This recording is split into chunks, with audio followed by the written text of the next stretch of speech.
What's going on? Today we're having a look at Khabib Nurmagomedov, the GOAT, against Iaquinta. This was a fight that Iaquinta took on short notice and did surprisingly well during the fight.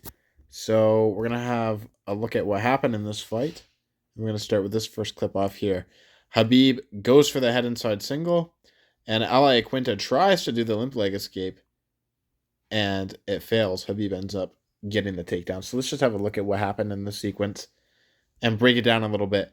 The limp leg escape is an escape I just covered and I've been studying a lot. So first, what did Iaquinta do wrong? Well, first thing I noticed in the difference between this escape and the successful escapes that I was noting from Olivier Albert Mercier was that Olivier was going overhook and wrist grip at the beginning, and Khabib with this shot got so low on the leg. I think Iaquinta decided to go for this escape before Khabib starts to stand back up into him with head position and whatnot. And I don't know if this contributed in Iaquinta's ability to do this defense or not. But all I do know is that Olivier wasn't turning right away as the shot came in, and Olivier was waiting for the guy to get up and to stand up with that single leg before he went for the twisting escape. He was just getting the overhook and the wrist grip, and then he was going for it from there. Does that mean that it can't be done like this? I don't know. I'm not sure. But that is the difference that I noted between this unsuccessful one and the successful one. The other thing I noticed is that Iaquinta puts his right hand down on the mat right here. So Iaquinta's got his right hand. He's quite low. I don't know how this is going to affect this escape. This is something I'm going to have to work on in the gym, but it is something I noticed that happened that was different. And it looks like Al is getting very heavy. He's making that he's making that leg very light that Khabib has, and definitely I think you want it to be light to do this anyway, but nevertheless. Now Khabib, once he does get up with the leg, right away he goes cross body with it. You see, he has Iaquinta's left foot on Khabib's left side, this is the ideal position for it. You don't really want to have the foot over here on the other hip. It's harder to get the finishes there. So Khabib comes up and he puts the leg on the left side as he should, and then he starts doing these grip changes. So now he's got both of his arms, or sorry, still just one of his arms underneath, but he's able to get Al's knee super high, and I don't think he doesn't even kick the foot. He doesn't even kick out like Quinta's other foot here.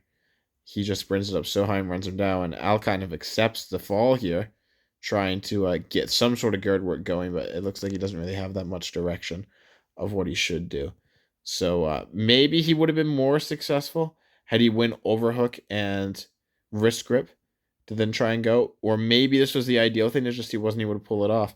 All I know is that it was an unsuccessful attempt. Also, I'm trying to see his foot. I can't really tell if he's pointing his toes or not. Maybe he needs to point his toes a little bit more, which is going to make the foot come out a little bit easier, which is something that you have to be quite conscious of once you're drilling this, pointing the toes.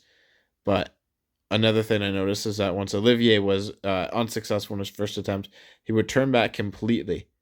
And it looks like the most Al turns back is this far. So maybe if Al had to turn back a little bit more facing towards Khabib and then done his second pull here, it could have been a little bit more powerful and a little bit more effective. But that's really just my analysis of this right here. Excellent takedown by Khabib. This is all easier said than done, of course. Khabib is the GOAT. So if that guy's shooting on your leg and he finishes, obviously that's saying something. But anywho, let's get in on the next one.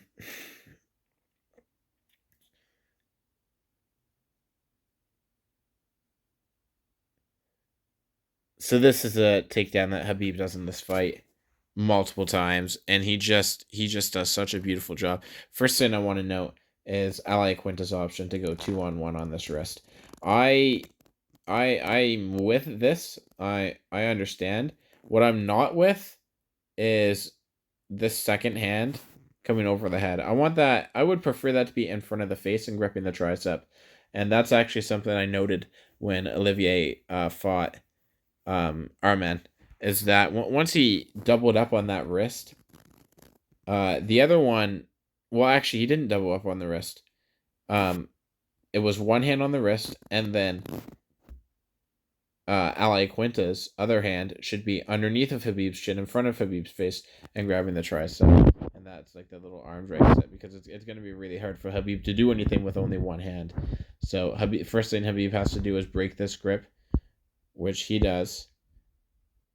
And then once he gets that broken, all he's doing, and it doesn't look complicated. Right now, Khabib's got heavy pressure. He's got heavy pressure. He steps his foot in between. I can't tell if his knee actually touches the fence or not. It doesn't really look to me like it does. He does this. He just pushes his hips in, does a slight pivot, and then he hooks that leg, and he sends Iaquinta flying. Just an absolutely fantastic display of grappling from Khabib. He's keeping it so simple too. Same thing. Like, wow, just absolutely beautiful. And then he gets in on the ground and pound.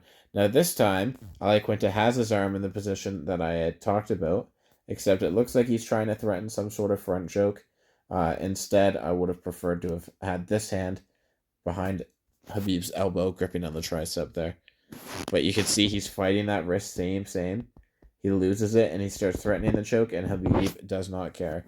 Khabib doesn't care about that choke that Iaquinta's going for.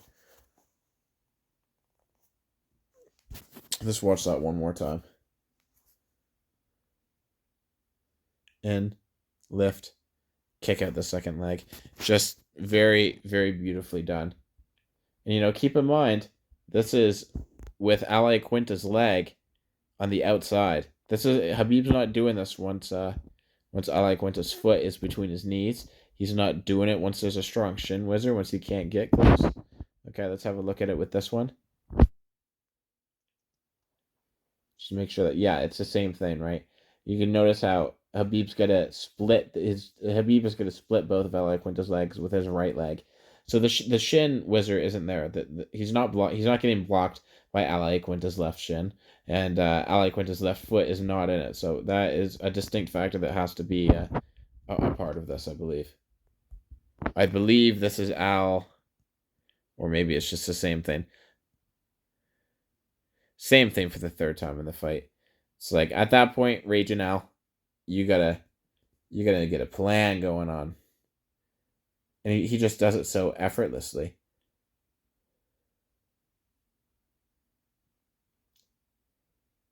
Definitely, my advice for Al would be like right once we're here in the single leg situation, you got to get the shin whizzer. You can't let him split the legs. That is the last thing that Khabib has to accomplish in order to get this. After he splits the legs, he's good to lift and he's good to kick. And once he gets you right here, that's going to be difficult.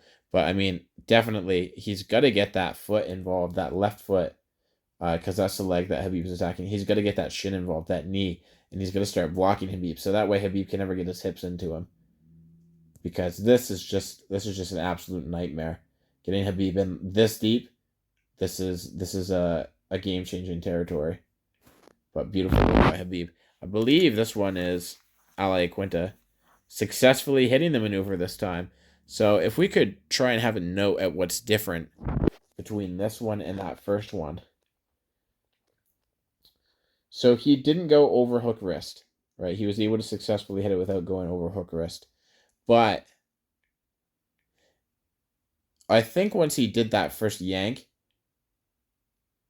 yeah, I'm not too sure what was different. It might have just been something as simple as pointing the toes. Let's try and compare this video to the first one. First thing is Al is upright. He's pretty far upright, and he's getting his knee low, and he is active on framing on the back of Khabib's neck. So he is standing upright, and he gets the knee low. Let's just go back and see how it compares. See, he's not upright. He's down. He's got his hand planted. His knee is low. And I believe in the successful one, he did twist a little bit more towards Khabib than he did in the unsuccessful. Let's have a look.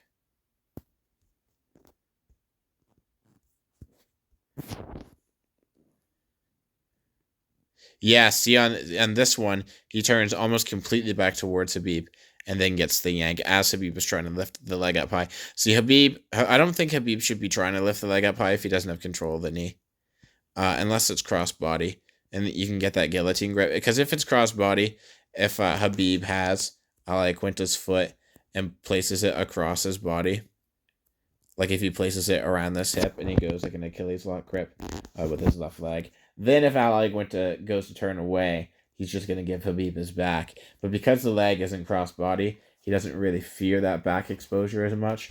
So really, you got to have good control of the knee if you want to lift it up high. And that's what we saw with our man. Our man, once he successfully did this to Olivier.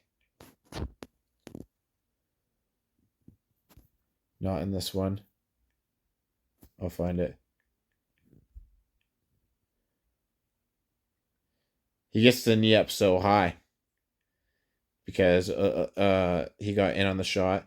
Olivier started to do that turn, but before he could successfully limp leg, our man lifted the knee up really high, and that ended up having to be successful for him.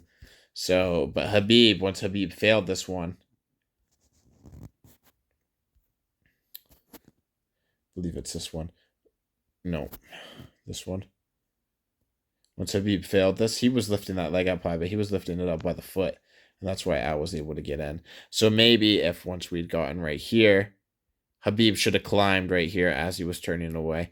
Or maybe if he had have attempted to climb, that would have been it, and he would have been able to control the foot. So it's hard to say. There's a lot that goes into this. There's a lot of tiny things that you can consider, but the value of film study is unreal. And we got the last clip here from the fight. Khabib's in. Now we're in this over-under. This is just, wow. It's just, he makes it look so effortless, so beautiful. So let's have a look at what happens here. So Khabib gets in, and Al pummels, and we're over-under. First thing Khabib does is he gets that underhook up high. Also, I want to note he doesn't have to have his head on the same side of his underhook, right? He has it on the same side of his overhook. He gets that underhook up high. He's yanking down with his overhook. He doesn't have his hands together. Oh, it looks like he does, sorry. He does have his hands together. And what he's doing is he's putting all the weight on this leg, so that way it's easy for him to scoop the other leg. If the weight was even on each, this would be a pathetic failed attempt. But no, Khabib is a vet. He puts all the weight on Iaquinta's right leg, so that way he can scoop the left leg out. And it is, wow, it never fails to impress me. It's a pretty incredible takedown. He just makes it look so effortless. And he does it with the outside leg as well. And it looks like during this entire movement, he doesn't move his left leg. Khabib doesn't move his left leg. Nope. You can literally see Al's hamstring bashes into his foot there. Khabib comes in with the flying knee. Over, under. Plants the foot. And he just, yeah, exactly. So he's not getting that foot too close. He's keeping that left foot back. And then he just does all the work with the right leg. So he makes it look so easy. All he's doing with that over, under is twisting. Getting the weight on Al's leg. Keeping his foot there. And then just outside reaping that straight back and down. So here is an extra clip for you. Rest in peace, Elias Theodoro. He got pile drived. And then he got up and slammed the other dude. I just saw this on the Ultimate Fighter today, so I'll throw that one in there. That is going to be all for me. This one ended up being a little bit long, but it was really interesting to watch and compare and contrast that turning limp leg escape between Olivier Mercier and Iaquinta, and how it was used successfully against Khabib. And ultimately, I think that was because Khabib was in on the foot as he tried to lift it up high. And if you try to just lift the foot up high and you're not crossbody, the guy's gonna get away. That's what I think I can reasonably conclude from that. So anyways, if you have any comments yourself about anything that I said, what you think is right or wrong, please let me know. And that way I can learn too. Thanks a lot. Peace.